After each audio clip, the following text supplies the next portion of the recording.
मुस्तनद रिवायात मौजूद ही नहीं है सिरे से, ऐसा नहीं है, मुस्तनद रिवायात भी कुछ लोगों ने अपनी तरफ से जो ऑथर्स ने बुक्स निकाली हैं वो हमें नहीं पता कि वो ऑथेंटिक है नहीं, तो इसीलिए कहते हैं थोड़ा गुरेज करना चाहिए पढ़ने से। लोग पढ़ लेते हैं, खरीद लेते हैं। सबसे बेहतरीन जो किताब है अल्लाह ताला की हिदायत की किताब वो कुरान मजीद है। और मैं आपको बताऊं कुरान मजीद में आखिरत से मुताल्लिक बहुत सारे मकामात पर अल्लाह ताला ने डिस्क्राइब किया है, खास करके जो आखिरी पारा है कुरान मजीद का, लास्ट जो पारा है 30वां पारा, उसके अंदर बहुत सारी सूरतें पूरे मज़ामीन आखिरत पर हैं। मिसाल के तौर पर इधर शम्स कुव्विरत व इधर नुजूम उनकदरत व इधर जिबाल सुय्यरत, इसमें अल्लाह ताला वन बाय वन बता रहा है कि उस दिन जो है वो चांद के साथ क्या होगा, उस दिन सूरज के साथ क्या कर देंगे हम, उस दिन सारे वहशी जो जानवर होंगे उनको एक जगह जमा कर दिया जाएगा, उस दिन ये होगा, उस दिन वो होगा। बहुत सारी अल्लाह ताला ने बातें बताई हैं, बहुत सारे रेफरेंसेस हैं। तो आज हम जी गुफ्तगू करने जा रहे हैं अकीदा आखिरत पर और अज़ाब कब्र के हवाले से कुछ गुफ्तगू होगी। रमज़ानुल मुबारक बस हम रुखसत हुआ चाहता है हमसे, तो ये जो सातें हैं इनको गनीमत जाने और अल्लाह ताला के हुजूर गिड़गिड़ाएं, अल्लाह ताला के हुजूर इस्तग़फ़ार करें और अपनी बख्शिश का सामान मुहैया कर लें। एक छोटा सा हम ब्रेक लेने जा रहे हैं, ब्रेक के बाद हमारे साथ कुछ गेस्ट होंगे, उनसे बात करेंगे और आज के टॉपिक के हवाले से भी डिस्कशन जारी रहेगी। और आप हमें कॉल भी कर सकते हैं और कॉल करके हमसे सवालात भी कर सकते हैं और इस प्रोग्राम में अपनी कॉल के ज़रिए से शरीक भी हो सकते हैं। एक छोटे से ब्रेक के बाद वापस आते हैं। रेसिपी जो बना रहे हैं वो है टिक्का चॉप्स। अच्छा, टिक्का चॉप्स, ठीक है। और दूसरी जो रेसिपी है वो है मैंगो पुलाव, वो हम बाद में बताएंगे। मैंगो पुलाव जो है ना मेरे कुछ समझ में नहीं आ रहा, लेकिन वो जब आप बनाना शुरू करेंगे, इफ्तार पे खाएंगी फिर आप खा के ठीक है, चले देखेंगे कि कैसे बनता है। लेकिन पहले आप इसके लिए क्या कर रही हैं? अच्छा, मटन चॉप्स के लिए मैंने क्या किया था, 1 किलो चॉप्स ले लिए थे, उसको मैंने 2 टेबलस्पून कच्चा पपीता लगा के रख दिया था, ठीक है। अब मैं इसमें ऐड करूंगी 1 टीस्पून के करीब सॉल्ट, ठीक है। पिसी हुई लाल मिर्चें जाएंगी, ठीक है, 1 टेबलस्पून के करीब। ये टिक्का मसाला है, किसी भी ब्रांड का आप ले लें, ये चला जाएगा 2 टेबलस्पून के करीब। लेमन जूस जाएगा 4 टेबलस्पून। लहसुन अदरक का पेस्ट है 1 टेबलस्पून भर के, ये चला जाएगा इसमें। और रेसिपी कार्ड आपकी स्क्रीन पे भी है, आप उस पर भी नोट डाउन कर सकते हैं। और 1 कप तली हुई फ्राइड अनियन है जिसको क्रश कर लिया था, वो चली जाएगी। और 1 कप के करीब दही है। तमाम चीज़ें डाल के मैरिनेट करके रख दें और ओवरनाइट रखना है, ओवरनाइट रख दें, वरना 4 से 5 घंटे रख दें। और उसके बाद आप पतीली में ऑयल डालें, ऑयल डालने के बाद आप इसको अच्छा सा मिक्स करें और 1 कप पानी डाल के जो है वो छोड़ दें। जब आपकी चॉप्स गल जाएं, गलने के बाद लास्ट में इसमें हरा धनिया ऐड होगा, ठीक है, और उससे आप गार्निश कर दें हरी मिर्चें, हरा धनिया। लेकिन ये वो सालन वाली चॉप्स होगी ना? सालन नहीं होगा, भुना हुआ होगा, थोड़ा इश्टू टाइप जो होता है ना, गाढ़ा गाढ़ा सा, हाँ वैसा होगा। लेकिन अगर आपने फ्राइड चॉप्स बनानी है वो अलग तरीका होता है, उसके मसाला। अच्छा, इसी में जैसे ये मसाला लगाया ना, इसी में ही आप कर सकते हैं। हाँ, क्रम्स और अंडे में करके आप फ्राई भी कर सकते हैं। इसी चॉप्स को आप बेक भी कर सकते हैं ओवन में, ठीक है, इन्हीं चॉप्स को। बस ये आप इस तरह करना है, ठीक है। चलें, सही है जी जुबैर साहब।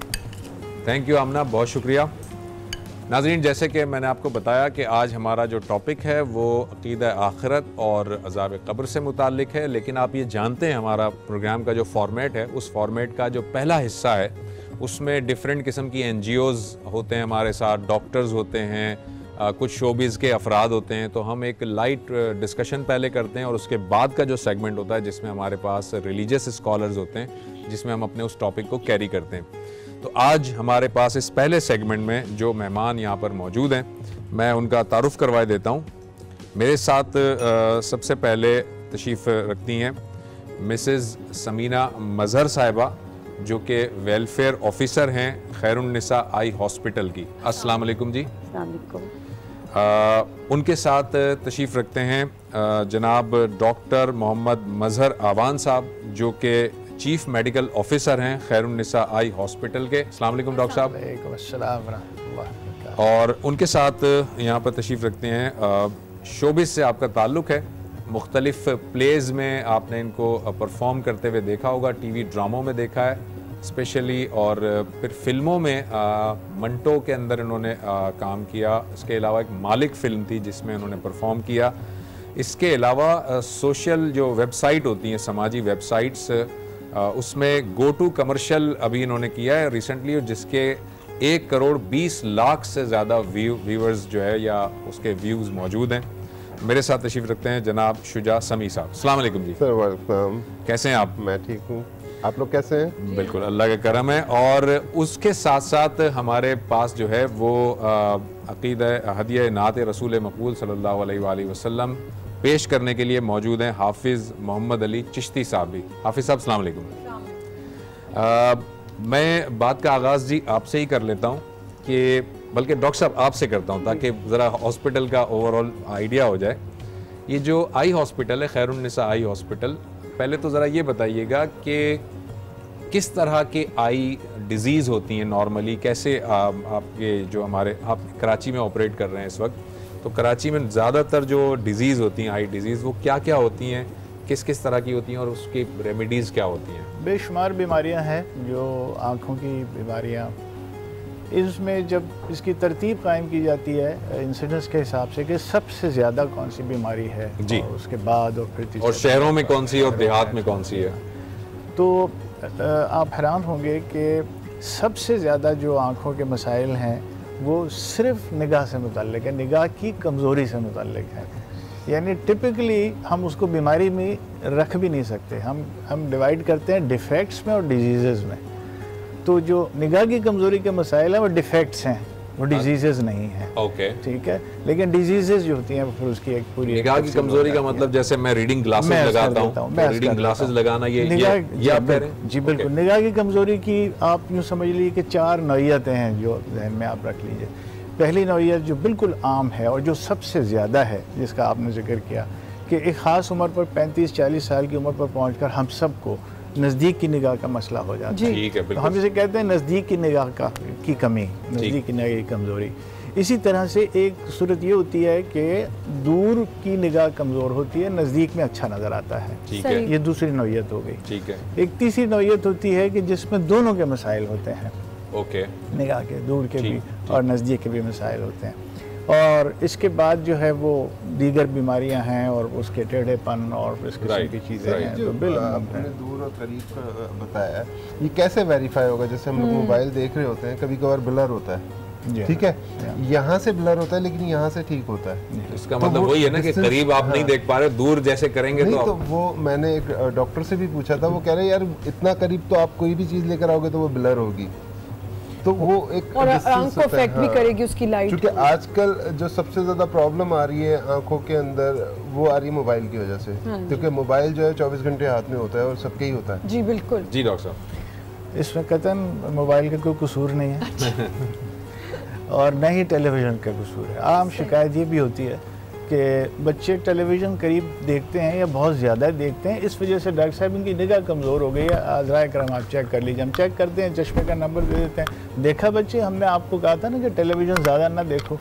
ये बात बिल्कुल इसके उलट है। अच्छा, ये बिल्कुल उलट है। इसके बाद हुआ ये है कि बच्चे की निगाह दूर की कमज़ोर थी, उसे दूर से टेलीविज़न साफ नज़र नहीं आ रहा था, तो वो करीब आ गया। जब वो करीब आके देख रहा है, ये उसकी मजबूरी है बेचारे की। तो हमें बजाय टीवी को ब्लेम करने के हमें शुक्रगुजार होना चाहिए कि टीवी की वजह से हमने नोट किया कि बच्चा नज़दीक जा रहा है, तो ऐसे हम उसे डॉक्टर के पास लेके गए और निगाह उसकी चेक कराई। लेकिन डॉक्टर साहब, अगर बच्चा शुरू से ही सामने बैठ रहा है, मैं तो अपनी बेटी को फौरन कहती हूँ कि पीछे जाके बैठो। अच्छा, उसमें रेडिएशन खराब हो जाएगी डॉक्टर साहब, रेडिएशन हैज़ार्डस रेडिएशन तो होती है, सबसे आगे यूं करके बैठे होते हैं। देखिए रेडिएशन हो, टीवी हो, सबसे पहले उन्होंने सबसे आगे। ये तो आपने बड़ी कंफ्यूजन, मेरी तो बेटी ने देख लिया ना। अगर वो सही है, लेकिन डॉक्टर साहब इसको एक्सप्लेन करेंगे जी डॉक्टर साहब। देखिए ये जो रेज वाली बात आपने कही ना, तो एक इन टेलीविजन से थोड़ा से पहले का जमाना था जिसमें वो कैथोड रे ट्यूब्स के वेल्व वाले आते थे, टीवी इतने बड़े बड़े होते थे, सीआरटीज कहते हैं, उसमें लकड़ी का दरवाजा यूं करके खोलते थे उसके पीछे। नहीं वो अच्छा, उसके पीछे होती है एक इलेक्ट्रॉन गन होती है जो वो शूट करती है और वो बीम आगे आती है स्क्रीन के, और उसमें से कुछ ना कुछ शोएं जो है वो नाज़रीन तक भी पहुंचती हैं। लेकिन अब जब से ये एलसीडीज का दौर आया है तो ये मामला भी ख़त्म हो गया, वो शुबा भी दूर हो गया। और आज तक कभी भी साइंस के अंदर, तो देखिए साइंस में तो हर बात जो होती है वो एविडेंस बेस्ड होती है। बिल्कुल सही। हम महज जो है उस पर नहीं कुछ कह सकते। तो एविडेंस ऐसा आज तक कोई नहीं आया कि टेलीविजन के देखने से या मोबाइल के देखने से। अच्छा, ठीक है। दीगर मसाइल हैं जी, दीगर मसाइल हैं, गर्दन के मसाइल हो सकते हैं, पॉस्चर के मसाइल हो सकते हैं और बहुत सारी चीज़ें, लेकिन ये कि निगाह की कमज़ोरी मोबाइल की वजह से ऐसा नहीं है। कि भाई ने बात की, थोड़ी सी वजाहत कर दूं कि नॉर्मल लोगों को क्या होता है कि हमारा एक ऐसा पॉइंट होता है कि nearest point of clear vision, ठीक है, हम उसको अपनी ज़ुबान में पंक्टम प्रॉक्सिमम कहते हैं। 35 साल से जैसे जैसे हमारी उम्र आगे बढ़ती है, ये पॉइंट जिसको कि हम कंफर्टेबल पॉइंट ऑफ रीडिंग कहते हैं, ये रिसीड करता है। वो जो सलाहियत थी ऑटो फोकसिंग की जैसे कैमरेज में होती है, वो कम होनी शुरू हो जाती है। तो वो जो नज़दीक का जो पॉइंट था कंफर्टेबल रीडिंग डिस्टेंस है, वो बढ़ने लग जाता है। अच्छा, आप गुजारा कर लेते हैं जब तक कि आपका ये साथ देता है, जब और आगे बढ़ता है मामला तो फिर आप डॉक्टर के पास जाते हैं। और ये कमज़ोरी, ये निगाह की कमज़ोरी की नौयत सबसे आम है, और ये एज फैक्टर की वजह से ये एज है, ये नॉर्मल है। चुनांचे मैं फिर वही बात पे आता हूँ कि ये डिजीज की कैटेगरी में नहीं आएगी, राइट, नॉर्मल एजिंग है, ठीक है। अच्छा, इसी को बात को इजाज़त दीजिए तो थोड़ा सा मैं आगे और बढ़ाऊँ। मैं जो दीगर नौयतें हैं निगाह की कमज़ोरी की, फिर वो निगाह की कमज़ोरियाँ जो दूर की निगाह की कमज़ोरी, नज़दीक की निगाह की कमज़ोरी है, ये बड़ी एज में तो ठीक है, यानी हम उसका कहीं ना कहीं कैसे किसी न किसी तरीके से मौलिज के पास पहुंच गए और बेशुमार चश्मे की नज़र की टेस्ट करने वाली दुकानों पर पहुंच गए और कहीं ना कहीं से हमारा गोइंग गया। असल मसला स्कूल के बच्चों का है, असल मसला स्कूल के बच्चों का है, जो बदकिस्मती से हमारे मुल्क के अंदर इसका कोई निज़ाम पिछले 70 सालों में कायम नहीं हो सका। ये स्कूल की एज थी कि जहाँ से हम उन बच्चों को टेस्ट करते जी, हमें पता चलता कि इनकी निगाह कमज़ोर है, उनको बर वक्त वो चश्मा भी। देखिए इसके नताइज क्या होते हैं, हमें नहीं पता, पता चलता बच्चा क्लास में बैठा हुआ, उसे ब्लैक बोर्ड नजर आ रहा है नहीं आ रहा है साफ, नहीं पता। अच्छा, उसका फिर वो रिजल्ट्स खराब होने लग जाते हैं, उसकी इंटरेस्ट लूज होने लग जाती है, चेन रिएक्शन है वो, इंटरेस्ट लूज, बिल्कुल टीचर से उसको डांट पड़ती है, उसके बाद वालिदैन से डांट पड़ने पड़ जाती है, कंप्लीट नहीं हो पाता। वो आता है कि वो बदल हो जाता है पढ़ाई से और वो पढ़ाई से ड्रॉप आउट्स के रेट जो है वो बढ़ जाते हैं। अच्छा, फिर इसको बिल्कुल एक और एंगल से देखिए आप, वो बच्चा कि जिसमें खुदा ताला ने न जाने क्या सलाहियत दे रखी थी, उसके अंदर क्या एक आदमी, एक शायर रखा हुआ था या एक बहुत बड़ा कोई फलसफी रखा हुआ था या साइंसदान रखा हुआ था, फ़कत इस वजह से कि आपने पहुंचकर उसकी बर वक्त निगाह चेक नहीं की, आप यानी गोया ये सिर्फ उस बच्चे का लॉस नहीं हुआ, ये नेशन का लॉस हुआ। ठीक, बिल्कुल सही कह रहे हैं डॉक्टर साहब। हम जो है डॉक्टर साहब आपसे गुफ्तगू अभी जारी है, हम जो है आते हैं चिश्ती साहब आपकी तरफ आते हैं, क्या कलाम सुनाएंगे आप हमें? आपको प्रोफेसर इकबाल अदीम साहब का लिखा बहुत खूबसूरत कलाम जी, क्या खबर क्या सजा मुझको मिलती, मेरे आका ने इज्जत बचा ली, फर्दे ऐसियां मेरी मुझसे लेकर, काली कमली में अपने छुपा ली, फर्दे ऐसियां मेरी मुझसे लेकर, काली कमली में अपने छुपा ली, वो अता पर अता करने वाले, वो अता पर अता करने वाले, और हम भी नहीं टलने वाले, जैसी चौखटे हैं वैसे भिखारी,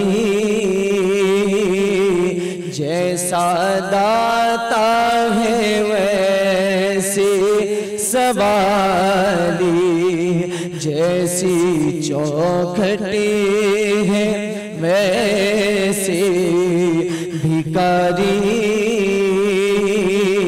जैसा दाता है वैसे सवाली, मेरी उम्र रवा बस ठहर जा, मेरी उम्र रवा बस ठहर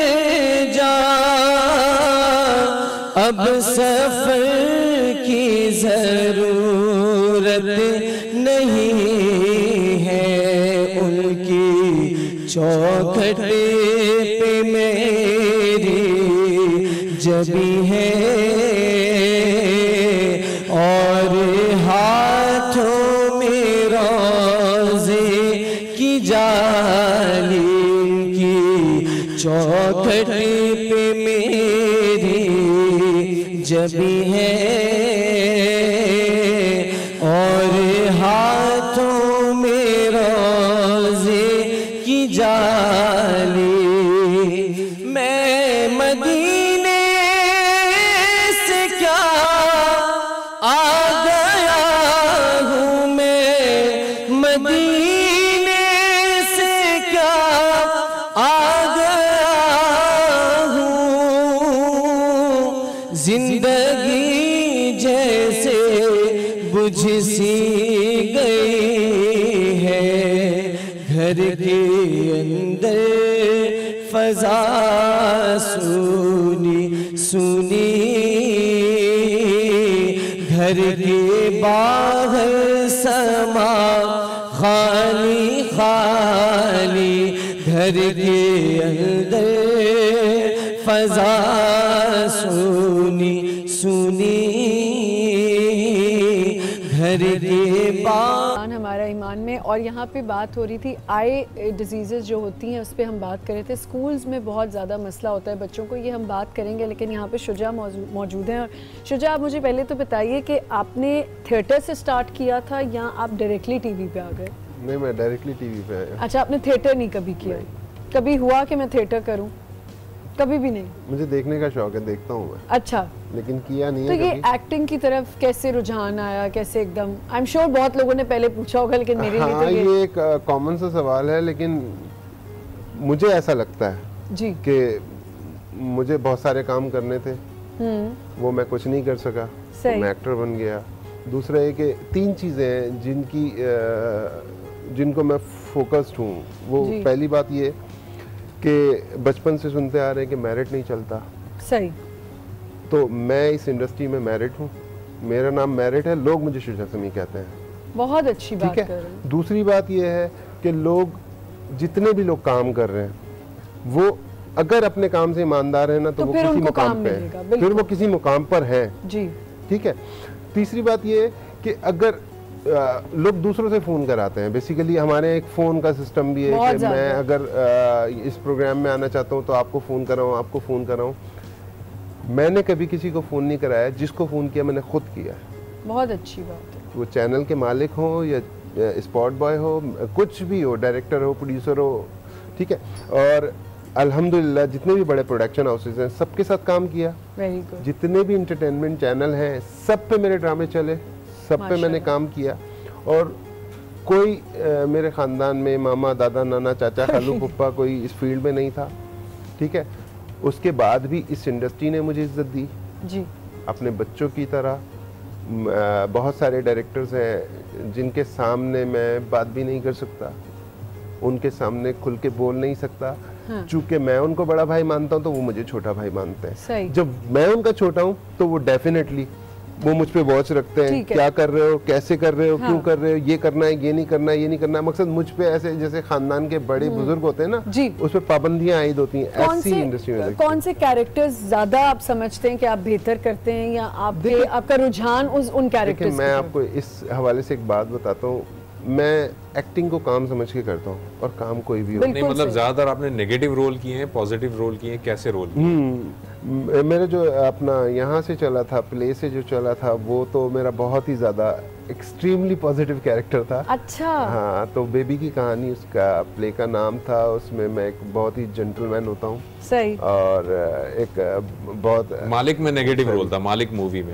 मालिक में मैं था पॉलिटिशियन। हाँ, नेगेटिव था, नेगेटिव रोल था। ठीक है, तो वो है तो सही। अच्छा, क्योंकि ये आय की बात हो रही है और आपने पूछा, मुझे लगता है कैमरा हर वक्त फेस करने से भी और लाइट्स और कैमरे की वैसे भी आंखें अफेक्ट होती हैं। आपकी हुई अभी तक? नहीं, मेरी तो अल्लाह का शुक्र है नहीं। मेरी तो वो डॉक्टर साहब वाली बात है कि वो उससे नहीं होती। ये सब बनावटी बातें हैं कि इस चीज़ से, वो कहते हैं ना किसी के झूठा खाने से बीमारी लग जाती है, बीमारी कंटेजियस होती है। बीमारी कंटेजियस नहीं होती।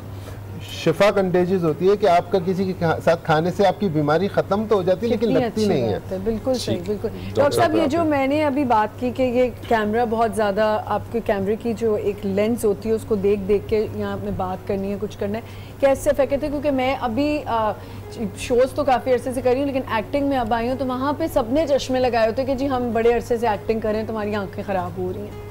वो तो मतलब मैं ऐसे भी लोगों को जानता हूँ जिन्होंने चश्मे लगाए हुए हैं, जिन्होंने कभी भी एक्टिंग नहीं की। नहीं तो आप इसका मतलब गलत कह रहे हैं ना, जिन्होंने चश्मे लगाए हुए हैं और कभी भी एक्टिंग नहीं की तो एक्टिंग ही तो कर रहे हैं हो। दरअसल चश्मे के तो देखे सब कर रहे हैं, जो लोग पैदा हुए हैं जब तक मरेंगे जब तक एक्टिंग ही कर रहे हैं। अब वो नोयत अलग होती है, कुछ लोग कैमरे के सामने करते हैं, कुछ कैमरे के पीछे कर रहे होते हैं। मैं इस मौके को गनीमत जानते हुए और इसका बेहतरीन फ़ायदा उठाने के लिए एक पैगाम है जो कि मैं आपके तवस्सुस से, इस चैनल के तवस्सुस और इन लम्हात के तवस्सुस से पहुंचाना चाहता हूं वालिदैन को।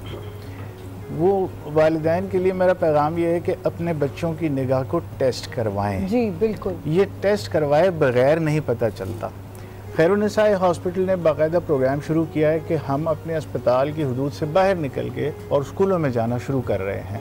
हम पहुंच के आपके बच्चों की खिदमत करने के लिए तैयार हैं कि हम उनको टेस्ट करेंगे, स्क्रीन करेंगे, जिन बच्चों को निगाह की ज़रूरत होगी चश्मे के नंबरों की हम उनको वही प्रोवाइड करेंगे, ठीक है। लेकिन मैं इससे पहले कि ये काम हो इसकी अहमियत बतलाना चाहता हूँ। इसकी अहमियत ये कि खुदारा आप ये बच्चों पर छोड़िए नहीं कि हाँ भी हमारे बच्चे की निगाह तो नॉर्मल है, कभी शिकायत नहीं की। बच्चे शिकायत नहीं करते। बच्चों को अगर धुंधला नज़र आ रहा है तो वो समझते हैं दुनिया ऐसी है, क्योंकि पहला तजर्बा है उनका। तो इस बात पर न रहें कि वो बच्चे दूर से देखते हैं, नज़दीक से देखते हैं, मोबाइल उनको चेक करवाएं, ठीक है। मैम आपकी क्या इसमें इन्वॉल्वमेंट है? खैरुन्निसा आप वेलफेयर ऑफिसर हैं ना? मैं वेलफेयर को डील करती हूँ। मैं जो भी जितने भी पुअर पेशेंट्स आते हैं उनकी जो भी फ्री ऑफ कॉस्ट करती हूँ। उनसे पूछना मुझे पड़ता है कि उनकी फाइनेंशियल नीड क्या है, किस तरह वो दे सकते हैं, क्या कर सकते हैं। मुझे उनकी सर्जरीज है या उनका कोई माइनर केस है तो उसके मुताबिक उनको पूछ के आपका ये हॉस्पिटल फ्री में भी फ्री ट्रीटमेंट भी करता है? फ्री ट्रीटमेंट करता है। अगर कोई अफोर्ड नहीं कर सकता तो उसको टोटल हम फ्री देते हैं। अच्छा। अगर कोई कहता है कि मैं आपको इसमें से आधा दे सकता हूँ तो उसी तरह उसको कर लेते हैं। मतलब आप एडजस्टेबल हैं, जो जैसे कह रहे हैं। अगर कोई पूरा पे करके इलाज करवा सकता है तो ठीक है। तो फिर इसमें अगर आप लेट्स से कि आप 50% पे करते हैं या आप फ्री करते हैं ट्रीटमेंट, तो आपका बजट डेफिसिट फिर कैसे पूरा कैसे होता है? आप फंड रेजिंग करते हैं आप लोग, क्या करते हैं? हमने कभी ऐसे फंड रेजिंग की नहीं है।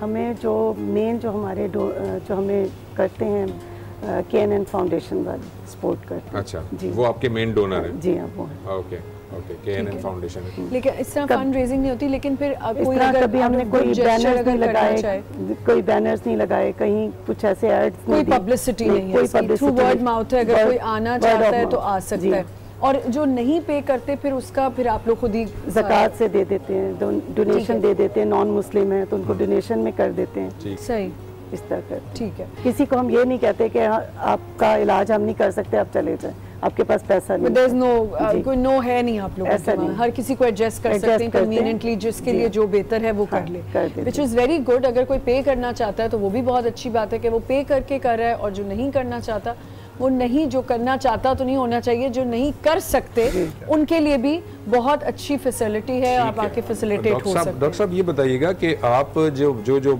डिजीज़ या जो वीकनेसेस बता रहे हैं उसमें आपका इदारा स्पेशली और फिर गवर्नमेंट, आप उनके साथ कोई आप कोलैबोरेट कर रहे हैं या कोई प्रोग्राम है आपका जो आप करना चाह रहे हैं सोसाइटी के लिए? हम एक NGO हैं और NGOs की कैटेगरीज में, यानी इस मुल्क के अंदर और इन मसाइल से निपट रही हैं NGOs बहुत बड़ी तादाद में और बहुत बड़े पैमाने पर। एक इस मसाइल को निपटने का सरकारी जो महकमा सेहत होता है, उनका जो उनके अस्पताल होते हैं, तो ये हम मिलकर ही ये काम कर रहे होते हैं और अपनी अपनी सतह पर अपनी अपनी रीच में ये काम कर रहे होते हैं। हमारी बदकिस्मती से जो हमारी हुकूमत है उसके पास जो फंड्स हैं और जो उनके पास जो काम की जो मैग्नीट्यूड है वो नाकाफ़ी होता है, वहाँ पर बहुत सारे लोगों को वो पहुँच नहीं पाती। तो गैप्स क्रिएट हो जाते हैं, सर्विस गैप्स, जिसको फिर NGOs हमारी तरह की वो आके फिल करती हैं। तो गोया हमारा यानी मकसद एक ही है कि ज़्यादा से ज़्यादा लोगों को आँखों की बीमारियों से मुतल्लिक न सिर्फ ये कि एजुकेट किया जाए, उनको अवेयरनेस की जाए और फिर उनको जो मुमकिन हद तक जो है उनको इलाज फराहम किया जाए, ताकि ये जो अच्छी निगाह। देखिए मैं आपको एक और दिलचस्प बात यहाँ पर बताऊँ कि दिमाग को जो इंफॉर्मेशन पहुँचती है, इंसान के दिमाग को जो इतलात पहुँचती है माहौल से मुताल्लिक, उसका 80% विजुअल होता है। आँखों से 80% विजुअल होता है। ये मामूली बात नहीं है। अगर इस बात पर यकीन नहीं आए तो एक लम्हे के लिए आप अपनी दोनों आंखों को बंद करके तो देखिए, आपकी दुनिया जो है वो किस तरह हो जाती है। डॉक्टर साहब कोई आप मैसेज देना चाहें तो प्लीज़ दीजिएगा। आपका ये कैमरा है, आप अगर व्यूअर्स से कुछ कहना चाहते हैं। मेरी आजिज़ाना दरख्वास्त हुकूमत की ख़ास तौर पर कानून साज इदारों से है। हमारे मुल्क में बदकिस्मती से मुझे नहीं मालूम कि कोई बाकायदा कवानीन स्कूलों में बच्चों की निगाह को चेक करने से मुतालिक हैं कि नहीं है। अगर हैं तो ये आप और हम सब जानते हैं कि उनका नफाज नहीं है जी। मैं ये चाहता हूँ कि सूबाई सतह पर और कौमी सतह पर ऐसे कवानीन बनाए जाएं कि जिनमें स्कूलों को पाबंद किया जाए। सही, ये इंतहाई ज़रूरी है। ये मुहज़्ज़ब मुल्कों में कर दिया गया है, बिल्कुल किया हुआ जी, और हम उससे बहुत पीछे हैं। और ये हम अपनी आने वाली नस्ल गोया उन लोगों के साथ जुल्म कर रहे हैं कि जिन्होंने कल मुल्क की बागडोर संभालनी है। अगर हम उनको अच्छी तरह से नहीं रेज करते, उनके सेहत के मेयारात को नहीं अटेंड करते, उनको एक अच्छे शहरी बनाने के नाकाम रहते हैं, तो हम अपने मुस्तकबिल को दरअसल जो है वो ख़राब कर रहे हैं। Thank you so much doctor साहब, थैंक यू मैम, बहुत बहुत शुक्रिया। और बड़ा पावरफुल मैसेज है ये कि आप अपने स्कूल्स में ये सिस्टम ले आएँ ताकि बच्चों के लिए आगे प्रॉब्लम्स ना हो। यहाँ पे हमें एक छोटा सा ब्रेक लेना है, जब ब्रेक से वापस आएंगे तो हमें और गेस्ट ज्वाइन करेंगे। Stay with us. उन्होंने ज्वाइन किया है, मेरे साथ तशरीफ रखते हैं जनाब मुफ्ती इकबाल नक्शबंदी साहब। अस्सलाम वालेकुम। अस्सलाम वरहमतुल्लाहि वबरकातुहू। और उनके साथ तशरीफ रखते हैं डॉक्टर आमिर मोहम्मदी साहब। अस्सलाम वालेकुम डॉक्टर साहब, कैसे हैं आप? अच्छा शुजा, आपसे मेरा ये सवाल है कि अब रमज़ान का महीना है, एक एक्टिविटी लग जाती है, फेस्टिवल है रमज़ान भी, और इसको लोग बड़ा एंजॉय भी कर रहे होते हैं, तो काम और रमज़ान को कैसे लेके चलते हैं? मुझे तो ज़्यादा फ़र्क महसूस नहीं होता, और उसकी वजह शायद ये है कि मेरी नॉर्मल लाइफ में भी रूटीन ये है कि मैं सुबह घर से खाना खा के जाता हूँ और रात को घर पे आके खाना खाता हूँ। अच्छा, तो 8-10 घंटे 12 घंटे। ये क्यों है वजह? फिटनेस की वजह से या वैसे? नहीं, फिटनेस नहीं, बस अवॉइड करता हूँ बाहर खाना खाने से। मुझे ये बताइए कि रमज़ान की जो मैं बात कर रही हूँ, तो क्या अफ्तारी में खाना पसंद करते हैं? कोई ऐसी स्पेशल चीज़ें? स्पेशल ही होती है सारी चीज़ें, पकोड़े special, juices special, shikanji special, shake special, वो सारी चीज़ें स्पेशल होती है। और सबसे ज़्यादा जो स्पेशल होती है ना, वो जब नमाज पढ़ के आते हैं ना, चाय स्पेशल होती है। चाय सबसे ज़्यादा। मुफ्ती साहब, आपकी तरफ आता हूँ मैं। ये आज जो हमारा टॉपिक है अक़ीदा आखिरत पर और अज़ाब कब्र पर बात कर रहे हैं। ज़ाहिर है आखिरत से पहले की जो मंजिल है वो तो कब्र है। मुझे ये बताइएगा कि कब्र से मुताल्लिक, अज़ाब कब्र या सवाब कब्र कह लीजिए, उससे मुताल्लिक कुरान मजीद में क्या इशारात मिलते हैं हमें? अल्हम्दुलिल्लाहि रब्बिल आलमीन वस्सलातु वस्सलामु अला सय्यिदिल अंबिया वल मुरसलीन, अम्मा बाद, औज़ु बिल्लाहि समीउल अलीम मिनश शैतानिर रजीम, बिस्मिल्लाहिर रहमानिर रहीम, अलहाकुमुत तकासुर हत्ता ज़ुरतुमुल मकाबिर, सदक़ल्लाहुल अज़ीम, अस्सलातु वस्सलामु अलैका या सय्यदी या रसूलल्लाह व अला आलिका व अस्हाबिका या नबी अल्लाह। डॉक्टर ज़ुबैर साहब, अज़ाब कब्र कुरान और हदीस में इसका ज़िक्र है और ये बरहक है, चूँकि रसूलुल्लाह सल्लल्लाहु अलैहि वसल्लम का फरमान है कि कब्र जन्नत के बागों में से एक बाग है और जहन्नम के गढ़ों में से एक गढ़ा है। तो जहाँ तक जनाब का सवाल का ताल्लुक़ है, कुरान पाक ने भी कब्र का ज़िक्र फरमाया है, अज़ाब कब्र का ज़िक्र भी फरमाया है, जहन्नम का ज़िक्र भी फरमाया है। चूँकि कब्र भी आलम आखरत में से है और ये पहली मंजिल है।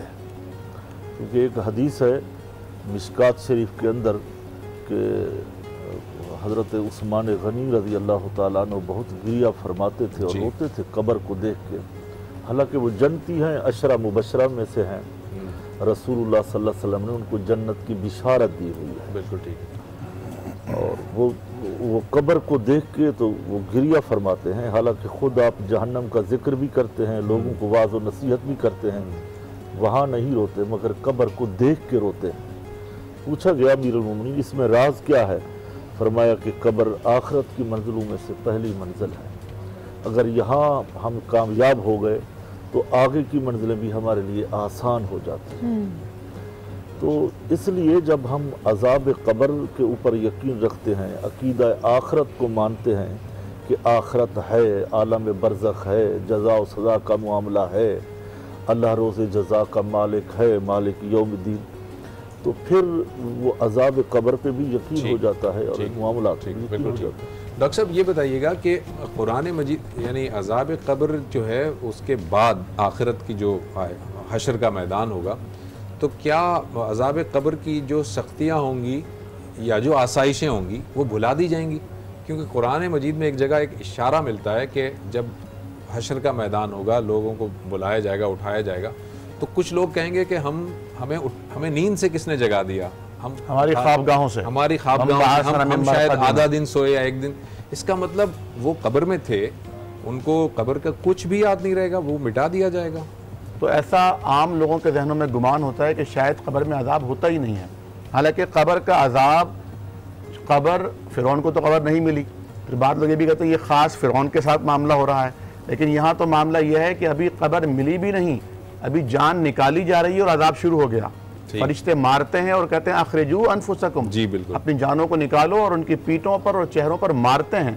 तो अभी खबर मिली नहीं, लेकिन अजाब शुरू हो गया। और जो आपने दलील दी कुरान करीम की सूरह मोमिन के हवाले से कि फ़िरौन पर सुबह शाम जी आग पेश की जाती है, अब ये आग हमें नजर नहीं आती, बिल्कुल ठीक, बैन इसी तरह अगर कब्र खोली जाए तो आग नजर नहीं आती, बिल्कुल ठीक है। और कुरान करीम, फुरकान हमीद और अहादीस दोनों ठीक, बिल्कुल ठीक है। डॉक्टर साहब आपको जो है आपकी बात को आगे बढ़ाएंगे, हम यहाँ पर एक छोटा सा ब्रेक लेने जा रहे हैं। शुजा आपको जो है हम अलविदा कहेंगे, मैं आपका बहुत शुक्रिया। आखिरी में एक जुमला बोलना चाहूँगा। वो कप चावल थे जिसको मैंने भिगो के थोड़ी देर 15 से 20 मिनट भिगो लें, ये हम इसमें डालेंगे, पानी ऐड करेंगे और इतना पकेगा ये कि इसी में ही चावल दम पे आ जाए। ठीक है। फिर लास्ट में हम इसमें जूलियन कटी हुई अदरक है ये ऐड करेंगे, और ये आम लिया था मैंने बड़े साइज़ का, इसके क्यूब्स कर लिए थे, ये हम लास्ट में इसके ऊपर गार्निश करेंगे। ठीक है जी, ये हो गई हमारी डिश। अब हम चलते हैं ज़ुबैर साहब के पास। जी ज़ुबैर साहब। थैंक यू आमना, बहुत शुक्रिया। नाज़रीन, इस वक्त हमें एक नातख़ान ने ज्वाइन किया है जो हदिया नात रसूल मकबूल सल्लल्लाहु अलैहि वसल्लम पेश करेंगे, सैयद यासम अली शाह। कैसे हो यासम? हेलो। बिस्मिल्लाहिर्रहमानिर्रहीम। जी वालेकुम अस्सलाम। जी अल्हम्दुलिल्लाह बहुत बेहतर, करम नवाजी के सरकार। क्या सुनाएंगे बेटा आप? मैं चूँकि दिन तो रमज़ान के हैं और इख्तितामी मराहिल हैं, लेकिन मैं सरकार की मेराज के बारे में कुछ अर्ज़ करना चाहता हूँ। बिल्कुल इजाज़त चाहता हूँ। सरापा तशक्कुर न्याज़मंद हूँ बारगाह मोहम्मद वाले मोहम्मद में, और ये सदका है सरकार का कि आपके सामने सना ख्वानी का शरफ़ हासिल कर रहा हूँ।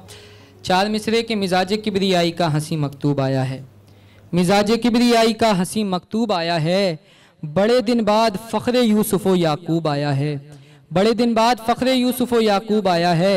और शबे महराज खालिक ने कहा ये बरसरे सिदरा, शबे महराज खालिक ने कहा ये बरसरे सिदरा, बहारों फूल बरसाओ मेरा महबूब आया है, बहारों फूल बरसाओ मेरा महबूब आया है। अल्लाहुम्मा सल्ली अला मुहम्मद व आलि। मुंतज़िर कौन था शबे मेराज, मुंतज़िर कौन था शबे मेराज, मुंतज़िर कौन था शबे मेराज, मुंतज़िर था खुदा शबे मेराज, मुंतज़िर था खुदा शबे मेराज। अपनी रफ़्तार देखने के लिए, अपनी रफ़्तार देखने के लिए वक्त भी रुक गया शबे मेराज, वक्त भी रुक गया शबे मेराज। और हक से वल्लैल की सनत पाई,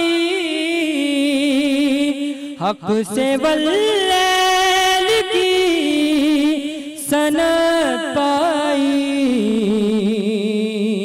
रात का कद बड़ा शबे मेराज, रात का कद बड़ा शबे मेराज। इस शेर पे खास तौर पे तवज्जो चाहता हूँ। शोर खुद कर रहे थे सन्नाटे, शोर खुद कर रहे थे सन्नाटे, किस कदर शोर था शबे मेराज, किस कदर शोर था शबे मेराज। और खुद हवाएं जला रही थी चराग, खुद हवाएं जला रही थी चराग, यूं चरागा हुआ शबे मेराज, यूं चरागा हुआ शबे मेराज। और इंतहा उस सफर की क्या होगी, इंतहा उस सफर की क्या होगी, जिसकी हो इब्तिदा शबे मेराज, जिसकी हो इब्तिदा शबे मेराज। और आखिरी शेर के गुफ्तगू हो रही थी पर्दे में, गुफ्तगू हो रही थी पर्दे में, कोई पर्दा न था शबे मेराज। से उसको गुजारा जाए, ज़रा उस पर थोड़ा सा बता दें। आऊज़ु बिल्लाहि मिनश शैतानिर रजीम, बिस्मिल्लाहिर रहमानिर रहीम, अल्लाहुम्मा सल्लि अला मुहम्मदिन व आले मुहम्मद व अज्जिल फरजहम। बीबी, जहाँ तक ताल्लुक़ आखरत का है, उससे पहले हम अगर ये देखते हैं तो कलाम इलाही में परवरदिगार आलमीन का वाज़ेह तौर पर सूरह मुल्क में मुफ्ती साहब ये इरशाद है, अल्लज़ी खलक़ल मौता वल हयात, हमने मौत को खल्क़ किया और हमने हयात को खल्क़ किया। तो पहले जो खिलकत है वो मौत की है, हयात की बाद में है। परवरदिगार आलमीन हमको क्या समझाना चाह रहा है कि मैंने पहले मौत को खल्क़ किया है। दुनिया में हम देखते हैं कि पहले ज़िंदगी है, फिर ज़िंदगी के बाद मौत है। अल्लाह कह रहा नहीं, अल्लज़ी खलक़ल मौत, पहले मैंने मौत को खल्क़ किया है, फिर हयात को खल्क़ किया। इसका मतलब ये है कि मेरे बंदे जो मेरे महबूब पर जनाब नबी मुकर्रम अलैहिस्सलाम की शरीयत पर आमिल हैं, उनको चाहिए कि हर वक्त मौत उनकी नज़र में रहे। जियो मरने के लिए, इसलिए कहा गया कि अपनी आखिरत को जो तुम संवारोगे, जब तक तुम्हारे सामने तुम्हारी मौत हर वक्त हर काम में शामिल हाल ना होगी, तुम्हारी सोच भी नहीं होगी, देखें मैंने जो काम भी मैं करने जा रहा हूँ, मुझे एक दिन मरना है, और जब मरना है तो मैंने अपने तमाम अमाल का, अपने तमाम गुफ्तार का, अपनी हर चीज़ का परवरदिगार आलमीन को जवाब देना है। जब इंसान के सामने ये चीज़ रहती है तो फिर वो जरी हो जाता है, यानी कि बहादुर हो जाता है। तो जब वो बहादुर होता है तो फिर वो किसी जालिम के सामने झुकता नहीं, किसी से डिक्टेशन नहीं लेता, वो हक बात कहता है और हक बात की हिमायत करता है। जालिम के खिलाफ वो खड़ा हो जाता है, क्योंकि उसे पता है कि मेरी नज़र में मेरी मौत है, मुझे नहीं मालूम कि मेरी मौत किस तरह से आनी है, लेकिन मुझे मालूम है कि जो कुछ मैं कर रहा हूँ इसका मुझे जवाब देना है। आखिरत को संवारने के लिए अगर मौत आपके मद्देनज़र है, हर वक्त आप कोई भी कार कर रहे हैं, आप कहीं नौकरी कर रहे हैं या बिजनेस कर रहे हैं, या किसी जैसे डॉक्टर साहब जो हैं तालीम के शोबे से वाबस्ता हैं, इनको मालूम है कि मेरी जो जिम्मेदारी है वो मैंने किस तरह से अदा करनी है, और इस जिम्मेदारी का मैंने दुनिया में भी जवाब देना है और आखिरत में भी जवाब देना है। मेरे क्या कहते हैं जो तुलबा हैं, वो जब किसी मनसब पे पहुंचेंगे तो मेरे लिए दुआ के लिए हाथ उठाएंगे, वो मेरी आखिरत में काम आएगा। जो मेरा अमल है और जिस तरह से मेरी इस दुनिया में फलाही काम हो, चाहे वो दुनियावी का काम हो, जो बेहतर से बेहतर मेरे काम है, ये है मेरी आखिरत। और वही चीज मेरी खबर है। मैंने इस दुनिया, इस जमीन के ऊपर रहते हुए इस जमीन के अंदर के माहौल को अपने लिए अच्छा करना है। मैंने पहले एक जुमला अर्ज किया था कि 2 माएँ हैं मेरी, एक माँ ने मुझे पैदा किया अपने पेट से और दूसरी माँ के पेट में मैंने चले जाना है। तो तैयारी मुझे यही करनी है। जब मैं शऊर में आया, मैं साहिब इल्म हुआ, मैं फिक्र से साहिब फिक्र हुआ, तो मैंने तदब्बुर किया, तफक्कुर किया मैंने, उसके बाद मैंने अपनी ज़मीन के ऊपर रहना भी अच्छा किया और ज़मीन के अंदर जाना भी अच्छा। सही है। यहाँ पे हम एक छोटा सा ब्रेक लेना है। जब